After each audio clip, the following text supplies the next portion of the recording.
Hello there and welcome back to episode 2 of the Blindside, coming to you from the heart of Gloucester Rugby Club in the Blindside Lounge, sponsored by Auto Air Gloss. Once again, I'm nestled like a thorn between two roses, between two legends of the club, Mark Aki Atkinson and Catherine Buggy. Good to see you both. Well, Buggy? Yeah, been good. I was away in Gibraltar last week coaching. Oh, yeah, there's a bit of a tan there, yeah. I know, yeah, I got in the face. It was a bit mixed weather, but it was actually really enjoyable. It was really, really good. Quite interesting to find out that girls play contact rugby with boys up to under 16, which I thought was quite interesting. Really? Yeah. Based on age or weight, or how do they do it? No, just under 16. Yeah, they go up to under 16 and then after that they go their separate ways.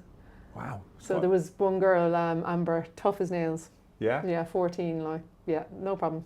Really? They're getting on with it, enjoying it? Yeah, love it. Yeah, so it was quite interesting. And then I think they had a game this weekend, under 23s in London. So small little place, but they love it over there. Yeah, beautiful place, and nice to go for a little bit of autumn sunshine. Aki, you well? How are you handling half term well? No autumn sunshine.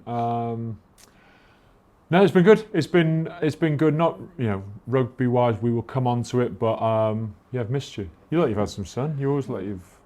Well, I've been doing the outdoor workouts in Lake Hampton, just up the hill from you. So yeah, there's still been some rays around. To be fair, trying to keep healthy. It's been a good time, hasn't it? Halloween parties, November fireworks, but unfortunately on the rugby front, not for the women at Gloucester-Hart. We'll talk about that in due course, Buggy. The good, but I suppose you have to reflect on the bad first. Difficult start for the men. Yeah, they've had a slow start. I was at the Northampton game, and from what it looked like defensively, it's just that it's not the defensive system, it's the trust amongst the players. Are quite new to each other, so it's getting those combinations right. And off the set piece, they just didn't look comfortable together. Now that'll come, and I said previously as well about that game, they came back into it in the second half and they were so unlucky that the scrum went uncontested, because they were absolutely dominating the scrum, and I think they would have won that game. How big that would have been, potentially. Oh, yeah. Because the loose hand went off, tight head came back on, obviously isn't specialised at loose head side. They had a scrum 5 metres under the post and they were dominating the scrums, they were getting penalties for it, and then I think that was the turn in the tide in that game. So it was really unfortunate they didn't come away with a win there. But yeah, I just think line outs as well, it's not functioning as well as they probably like it to be. That might be a communication thing within the line outs, but it's just, I honestly think it's little fixes because they're scoring. It's not all doom and gloom, I don't think. No. Thoughts, Aki, how difficult is it when you've got that invisible force momentum that's seemingly working against you? Yeah, I don't think it's too dissimilar to the start of last year. We got a couple of, I think we snuck a couple at the start of last year, and then that was the start of a new building team, and unfortunately that there was 10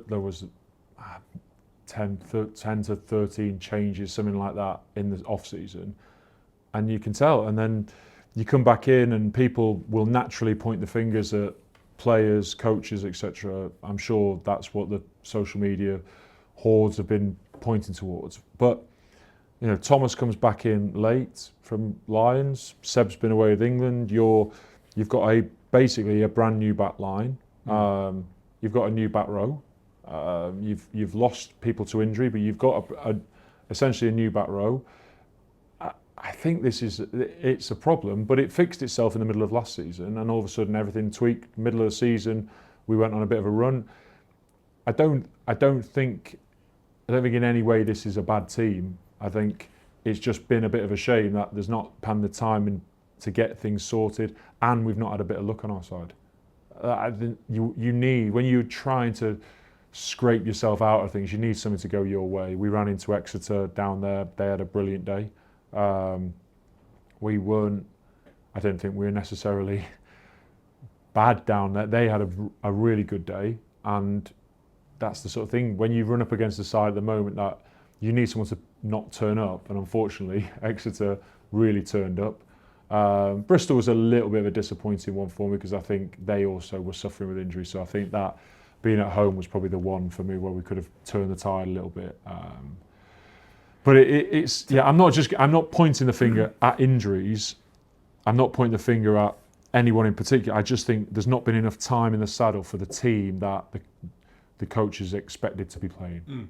And there have been glimmers of they're still going for it, aren't they? They're still trying to do the running rugby. Jack Cotgreave was an amazing run for Will Joseph's try against Exeter. I mean, are there glimmers there that you can see things starting to come to fruition, that actually when that clicks, when maybe the confidence starts to rebuild, that it will come good? Yeah, I if anything, I think part of that needs to be simplified, because individual moments like Jack Cotgreave, we see that and we're brilliant. Will Joseph's had some brilliant moments so far this season, but they are all flash in the pan moments of brilliance from individuals. What we're probably letting ourselves down with a little bit is our first phase launches. We're getting turned over at first phase a few times. You know, they're the ones that you can't be letting happen. Scrum strikes, and it's probably a lot of the similar plays to what we were running last year with Seb and Max and various combinations that were running it together brilliantly, and those players either haven't had time together to run them or so I think pull back a little bit. That's what I would be saying at the moment. Let's pull back, let's build our game back up, let's kick the ball a little bit more, let's get the ball down there. The things that we were doing brilliantly the back end of last season and the middle of last season, maybe we're not quite there as a team, and so you don't play in that style. So it's interesting, Buggy, is that you tweak the style a little bit, because it is great and adventurous, isn't it, to play with the ball in hand, but sometimes presumably when confidence is low, it's that little bit harder.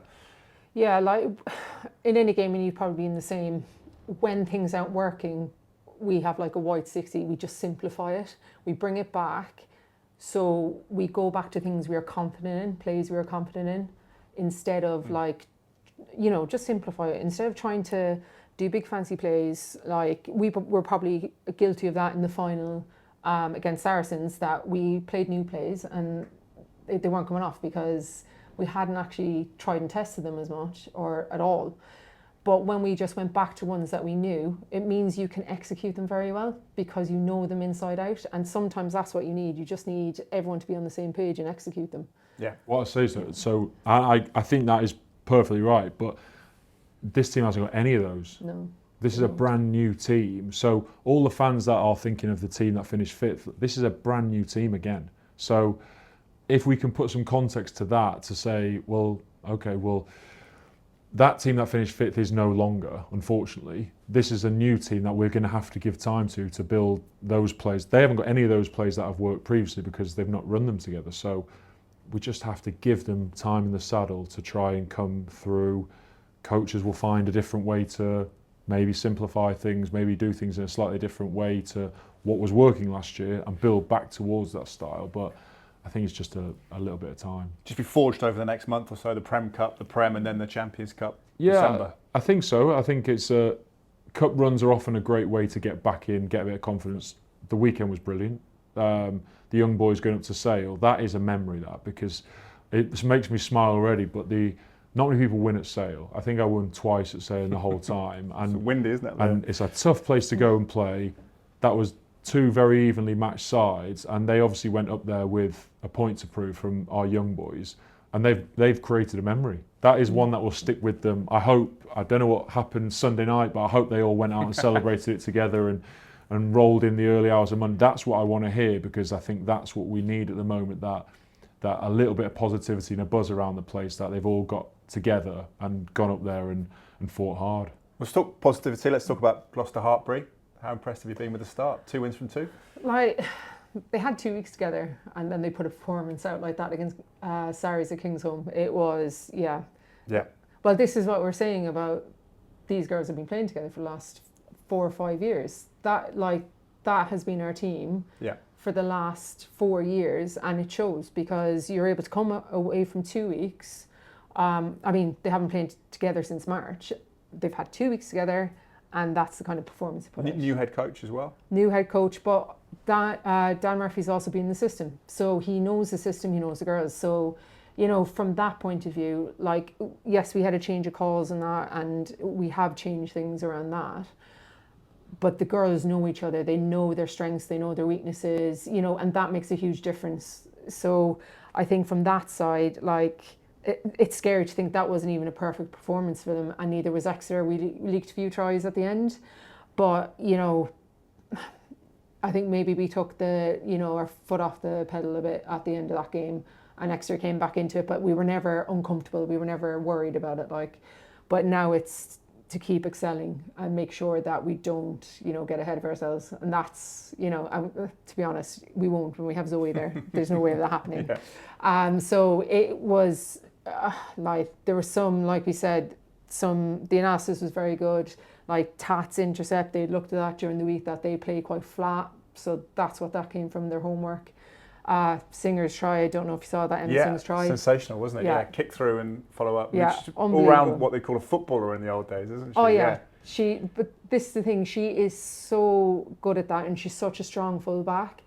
I don't know what she's been told at England, but we don't see it at England as much as we see it at Gloucester. Like, she's just spectacular at Gloucester, and then I feel that she could almost be like Ellie Kildunn in that sense of different that player, flair, that flair. Very different player. I just feel like it's almost like she's been told to do something different in England, because that's, we don't see that as much.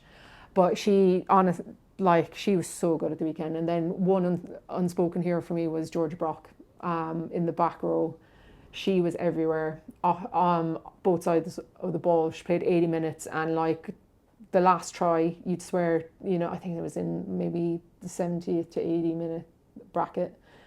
You'd swear she'd only just come on the pitch the way the way she worked around to get to that edge to give it to Tat. That is a player that has done that 70 minutes in, like, that's, and a back row. That is pretty, your fitness has to be pretty high for that. But it was a good all-round performance. Obviously, there'll always be work-ons, and we're going to Quins this weekend. So yeah, best luck against the Quins, of course, for Gloucester-Hart. But it's impressive, that, isn't it, Aki? Amazing. Well, they want to go again. I think the girls have won 3 in a row, and then to want to go again and win it again is just, it's relentless. That's what I take my hat off to. Yeah, and Dan Murphy talking about the importance of fast starts as well, which possibly the men hopefully will pick up on as well. We'll get there. Next few weeks, yeah. Okay, we're approaching the meat and bones of the Blindside this episode 2. Coming up, we've got our star guest, Rhys Hughes, Head of Medical Services at the club. We're back in just a few moments for that.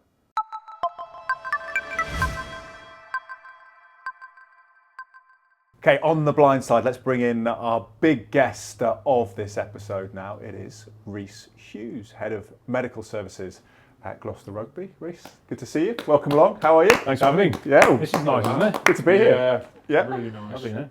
Appreciate your time. How's the start of the season been? 'Cause it's been quite a busy one for your department. Yeah, we've been probably busier than we'd like to have been at the moment. So but we're here. So good stuff. Good to be reunited. That's the end of it. That's it. Done. Asking a physio if he's had a busy time of it. Yeah, that's a tough one. But you can't give us updates. This is obviously a timeless piece in a sense, but you kind of working away, and the process is well underway for those players who are out at the moment. Yeah. I mean, it's fun, isn't it? Like, in the media a lot of the time, it's kind of probably made out to be a little bit chaotic, but actually, in house, it's pretty, it's pretty systematic, and we've got processes we follow, and there is inevitably a pressure that comes with it, but you have to stick to your process and make sure that you get them right and get the players back as soon as you can, really. So yeah, it's challenging, but that's what we're in the job for at the end of the day as well. Good to be reunited with Aki as well, is it? Was he a regular customer or not? Oh, I'm not sure. Can we talk about that? Why do you think he's head physio? Look at it. Look at the experience. Yeah. He got the promotion off the back of this, didn't you? Did you tell him he should retire with the knee problem? So. Oh, that was nothing to do with me. Yeah. Nothing to do with me. We spent a lot of time together, didn't we? This is like over the years. Old time sakes, really. We had a half-8 slot for how many years did it? I think that was one of the biggest things that as I left the club that went up for grabs, didn't it? I've actually retired the slot. My half-8. It's nice to hear. My half-8 slot was a prime bit of real estate, and with Rhys, we didn't do much in the slot for half an hour, but it was more like. Did you follow your rehab plan? It was more like counselling for me. We'd do a little bit of stretching, a little bit of this, and then Rhys would just counsel me through life. So I'd say counselling both ways. Yeah, I think it was definitely reciprocal. It was therapy both ways, wasn't it?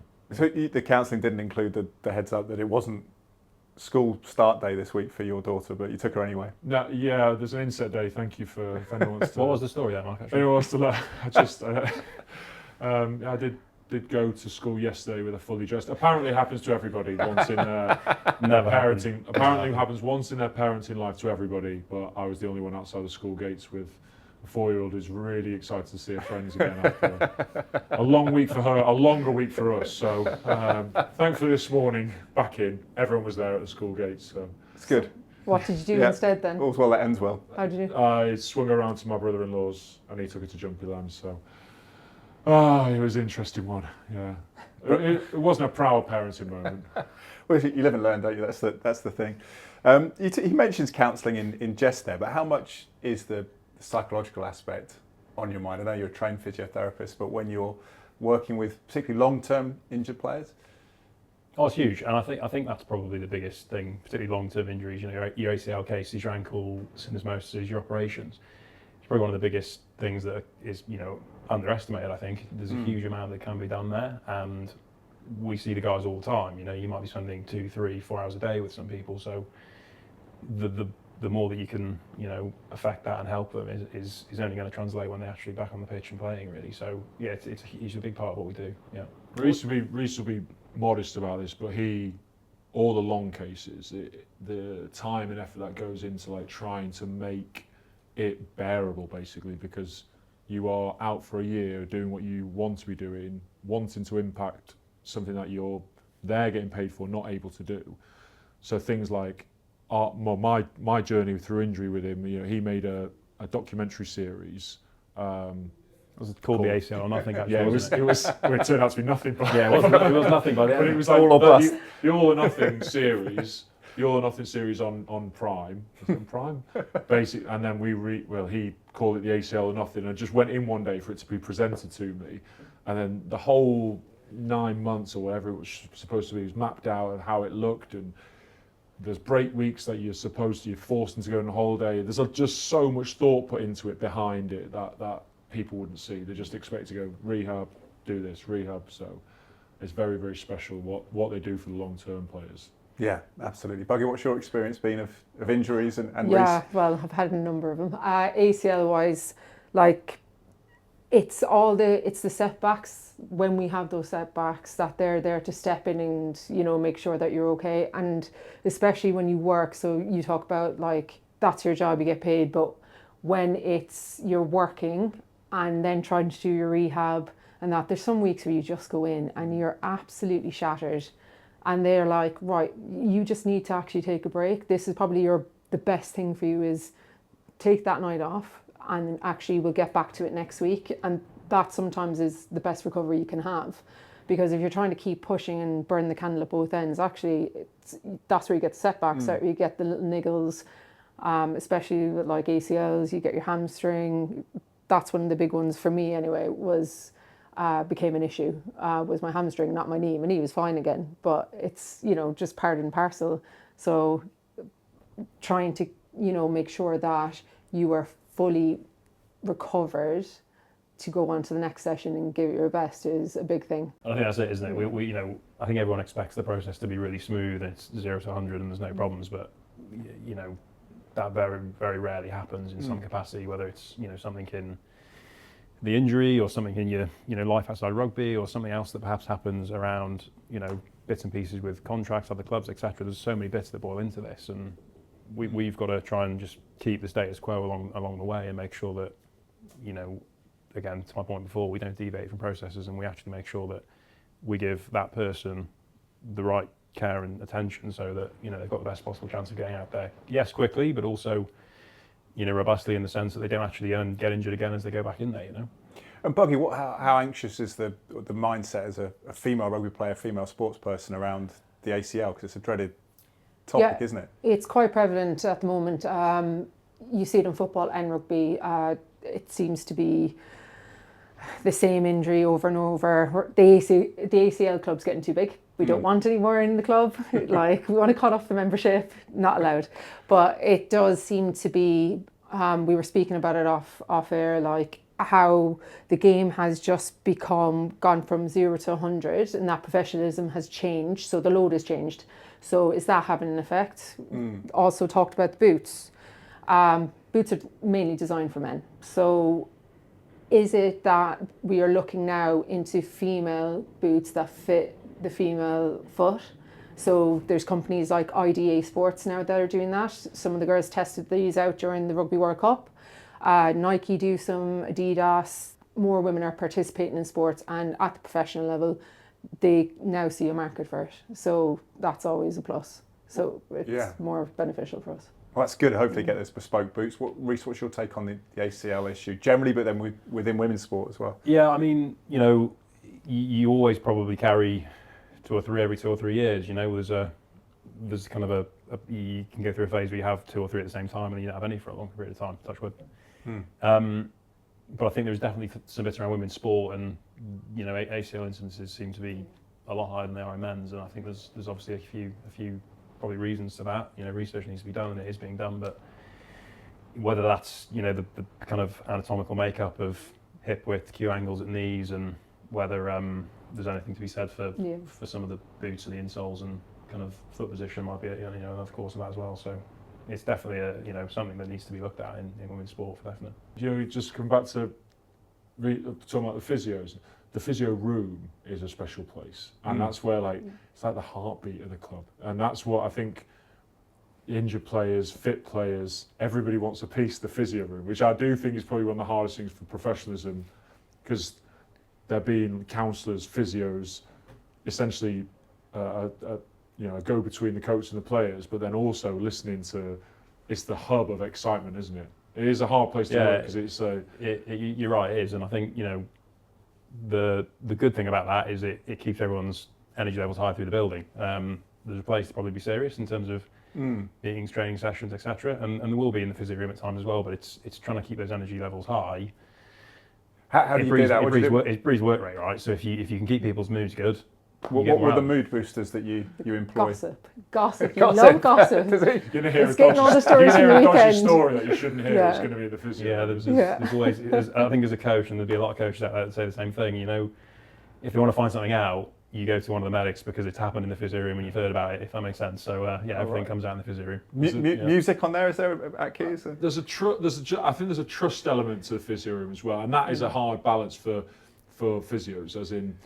They are a link between the two. So you confide in a bit like a priest. He's a priest. You confide in a confessional. He's confessional. Yeah, you can say something to Reece one-on-one, and I would expect that to go nowhere. But if you are saying it in the realms of the whole physio room as a story, then that's fair game for them to be passed on. So you'll whisper it to Reece. It's different, and I think that goes with that comes with the territory. I think.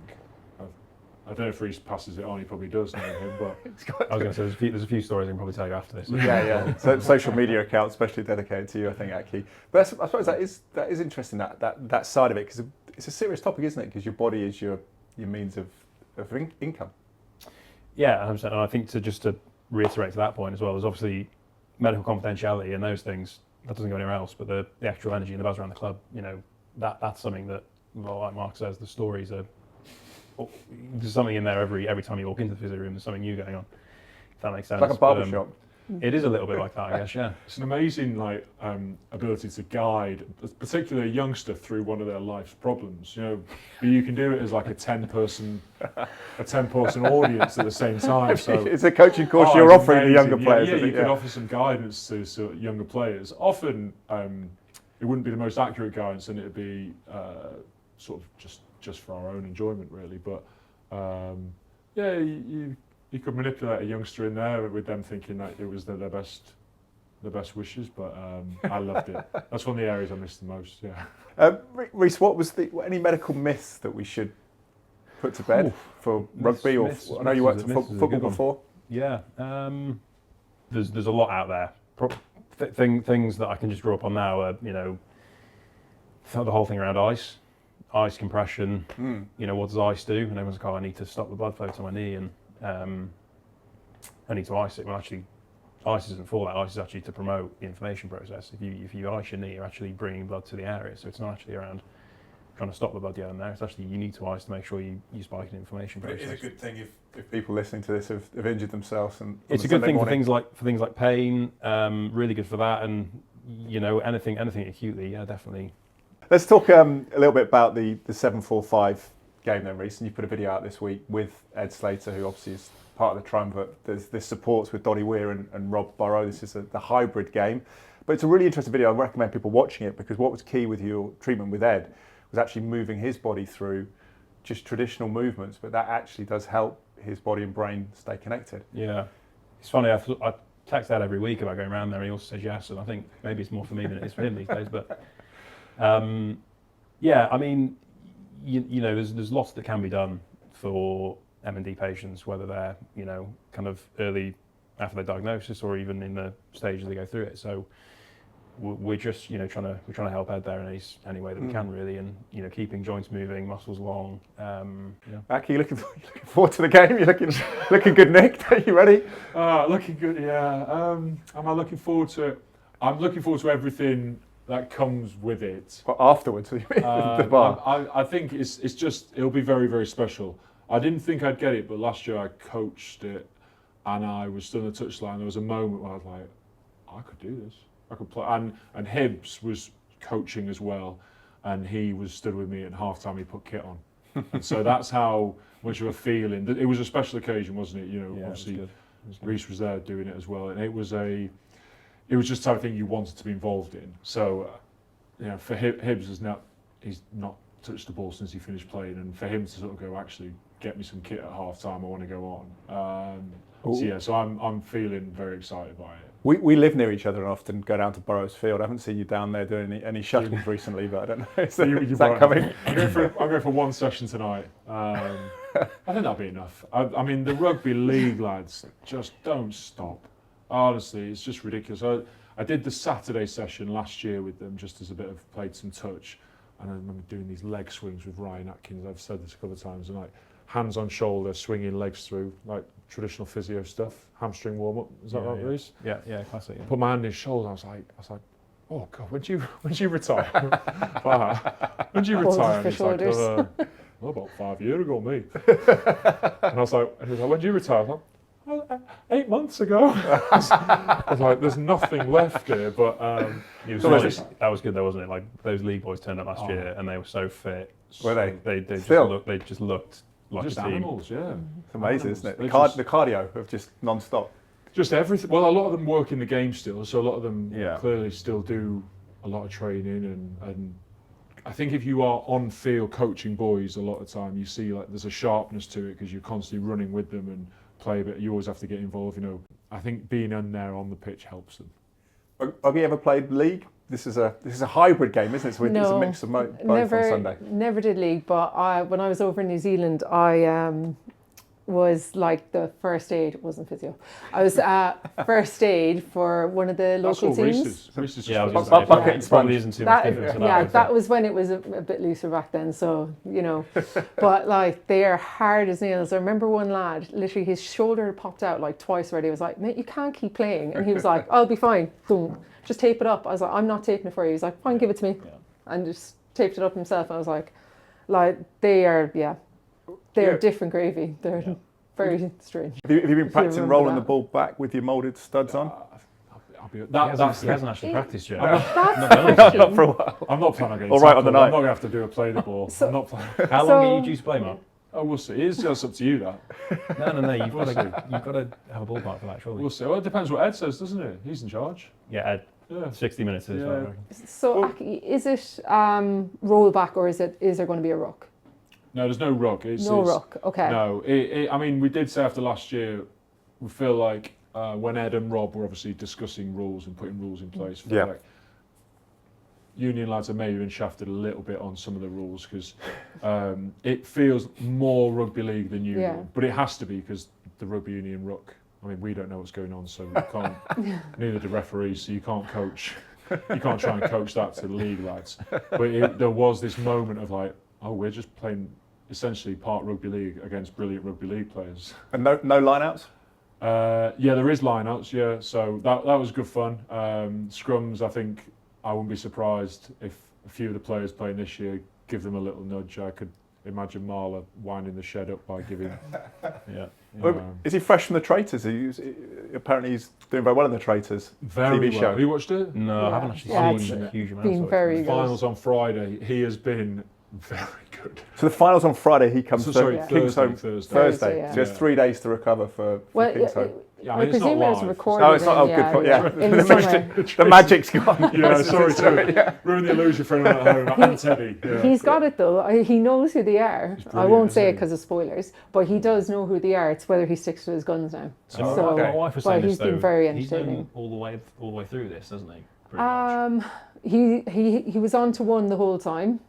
Right. I just don't want to give spoilers just in case people haven't seen it, and got that person out, and then he's picked out the other two now. Jonathan Ross, I'll give. Okay, fine, Jonathan Ross. I just remind everyone here, people can watch it, Yeah. so Yeah. people are allowed to watch it, and it's not live, so we aren't in charge of the Traitors. Keep watching or listening to this for Yeah, the time yeah. being, and then you can Yeah, catch but up with it I later. just don't want to. If people are a week behind and they see this, England but- beat Australia at the weekend. Yeah. I don't know. In the Union, not the Yeah, league. no, I don't want to put spoiler. spoiler alert. Yeah. It is also a special moment for Gloucester fans who've long waited for the centre partnership of Mike Tyndall and Mark Atkinson, though. We're going to see that. Although you said it's been ruined because it's not the same in league. I can't imagine that was on anyone's Gloucester bingo card, was it? It's a do you good know what? bingo There's a card, lot so, of. isn't it? We have got some brilliant players playing. There's I think it's only Billy who's still officially a player, so he's there to hold us all together. Hopefully, he's a machine. So, and then we've got some brilliant players playing. We really have. Like the players who played last year, there's a lot of them coming back. So, and we've got. I don't know if everyone's been announced now. No more spoilers, but like Ben and Tom Young's together. Hibbs is back. Who else? Tom Wood, Joe Simpson, some coaches, Dom Waldock, Banners has played. So there's going to be there's some phenomenal players playing.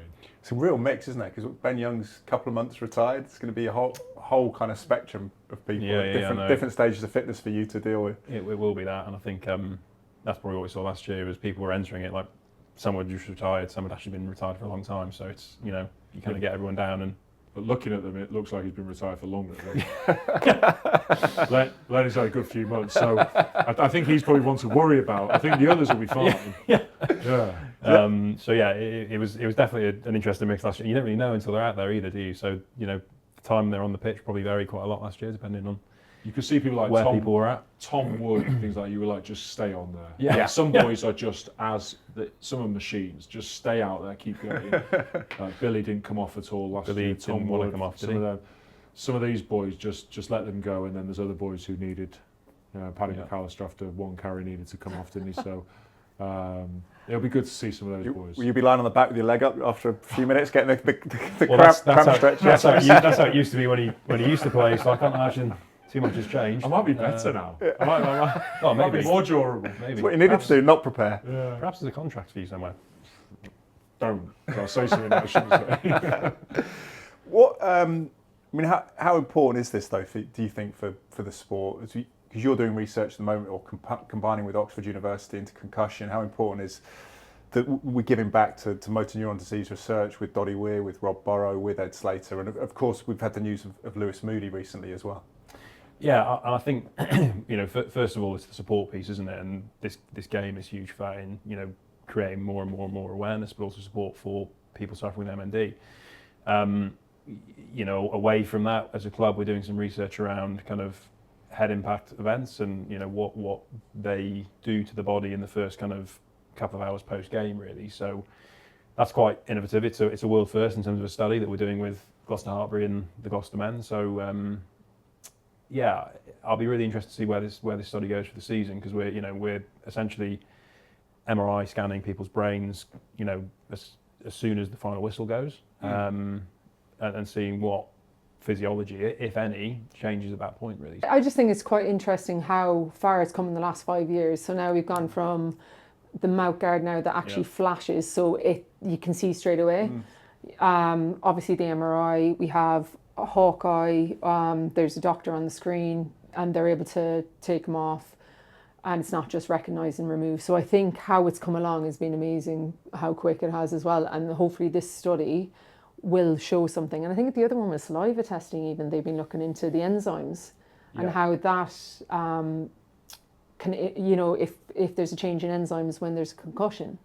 So they're looking at so many different ways to try and make it safer, which I think is, amazing, really.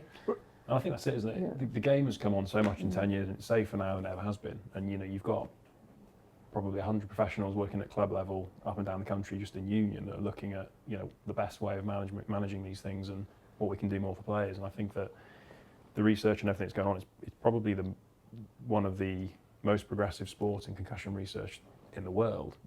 So I think with all these things, it's just probably to really harness the fact that we're doing everything we possibly can, and the players as well. The player buy-in has been huge, and not only to learn about themselves, but all the players we have want to make the game better for those that come after them. So it's been massive, this study, but also all the studies that have gone on in the last, like you say, the last 5 years. For those people watching as well who might have kids playing rugby, where's the ultimate best case scenario? Is it that we just know what the risks are, and then people with, I guess, open eyes go into playing a sport? Because there'll always be an element of risk in contact sports, won't there?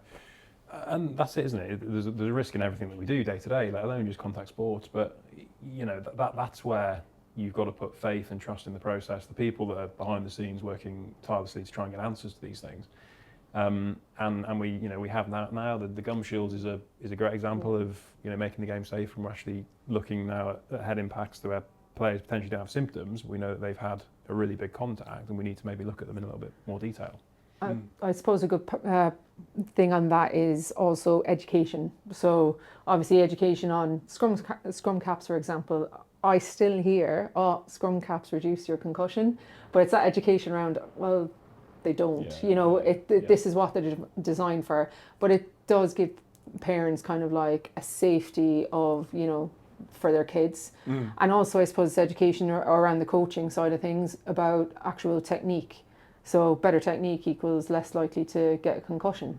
So like not putting your head on the wrong side, for example, like small things like that. Yes, it will happen in the game. There's going to be times where you're going to get stuck. We know that. And that's where this comes in, this kind of protocol comes in. But from a young age, if you have the right kind of coaching, then it's going to reduce this massively going forward. So it's also it's coach education. Aki, how do you reflect on it as a parent now when you get your daughter to rugby practice, if you know when the schedule is? I don't know, if I'm honest. I think there's so many positives that come with it. I think there'll be cross that bridge when it comes to it. I think there shouldn't be question marks, because, like Rhys said, we are trying our best as a sport. There are. It's not just us. There's dangers with every sport that you try and go for. So it's just there is a lot of pressure on rugby at the moment because of things that have come out of it. So I think once the narrative starts to change towards we are doing everything we can possible, that will be a real positive for the sport as well. And then, like I said, this is the information. But the other thing is that information will continue to change because we'll develop it continuously. So we had information 10 years ago that we thought was, this is what you do and you're fine after that. So that is a bit of a wishy-washy answer, but the thing is, it's going to be a choice. People are still going to make the choice because that information is going to continue, isn't it? As the data, data sort of pile collects more, we're going to get more knowledge on it. I think all you can continue to do is, I think coach education is a fantastic way, and protocols. Just keep reviewing the protocols like we've changed in the last 10 years. They're getting better and better, aren't they? Yeah, and that's it. The returns to play, the way that you're managed even after concussion now is so much better now than it was, like I say, even 5 years ago. So it's definitely evolved. It will be evolving, but that's what it's about, right? We're always in the game for kind of a performance enhancement or one to kind of better look after players and injuries. And every club, every individual, every practitioner will have an idea of what that looks like. It's really important that we just keep getting our heads together and driving and striving for the right thing to happen. Really. Results at end of the season, is it, or?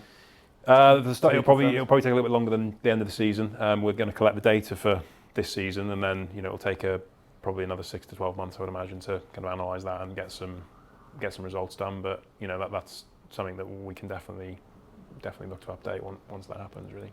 Final topical thought. Just talk a little bit about England at the weekend, beating Australia, not in the league, but in the rugby union at least. Talk of a hybrid 12 option for Borthwick off the bench. What do you make of this? Picking forward who can play at 12. Pollock and Earl. Yeah. I think they could.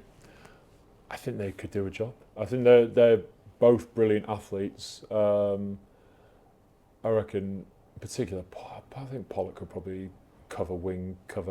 If you got him defending properly, yeah, especially going defensively, they'd be animals. I think going forward, they've got a lot to offer. Well, handling would be all right with it. Yeah, I think so. I think they'd get there. I think it's good that you saw the South Africans did it at the weekend. Did a 4-4 split with Esterhazen supposedly covering back row. So why not? He's as big as a back rower. It's just the people going the other way, and we've now seen forwards are as quick as backs, haven't we? So I think on the whole, they're stealing it, aren't they? Yeah, I think on the whole, like England were pretty good. I think it wasn't much of a watch, was it? It was could have scored more.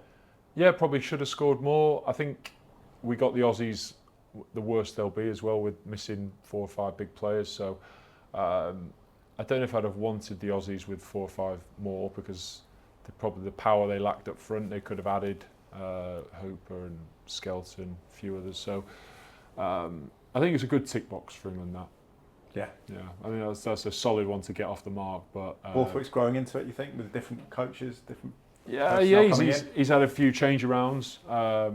He's brought people in. I don't know. He just seems to be adding, not actually getting. Nobody's moving on, which is different to Eddie. It's a different model. The player pool for England's incredible at the moment. There's so many good players. So I think he's still finding his way a little bit with the combinations. I'm still not sure on certain combinations. I think playing Dingwall playing Freeman at 13. I mean, he's been the best winger in the country. I'm not overly taken with the idea of moving our best winger to 13. I think Ollie Lawrence probably should have played. Just keep Freeman on the wing. I think he's probably our best winger. So I always find that difficult when someone suddenly starts to play at international level a different position to where they've been killing it. Well, great to see everyone. Buggy and Aki as ever. And Reece, thank you very much. Thanks for having me on. Thank you, Reece. Great having you. Thanks. Best luck at the weekend, looking after Thank you all. Aki Yeah. company as well. Thanks very much. Hopefully I'll give someone else a look in with the 60 minutes, yeah. Flex the tight wrist. Do you have your appointment booked in beforehand? Half Yeah. eight. Story. Half eight, Always half half eight, an hour. yeah. Half an hour Your slot? wife's actually dealing with that, I think. Is she? With my Well, read. all the slots, but I think she said to me the other day, I think everyone sent their ticket requests in apart from you and Dom, which Sounds about right, doesn't Yeah. it? That's exactly what's Felt for her. happened. It's been inundated with ticket requests. Oh, I've been dealing with a child taking her to school the wrong day, so I've had a lot on Reece. Yeah. Can't do everything, can I? The modern man. Thank you very much for watching The Blindside, coming to you from the Blindside Lounge. Please like, subscribe on whatever platform you are watching. And remember, the Blindside Lounge is available on match day to get involved here with the self-pouring pints. Bye for now.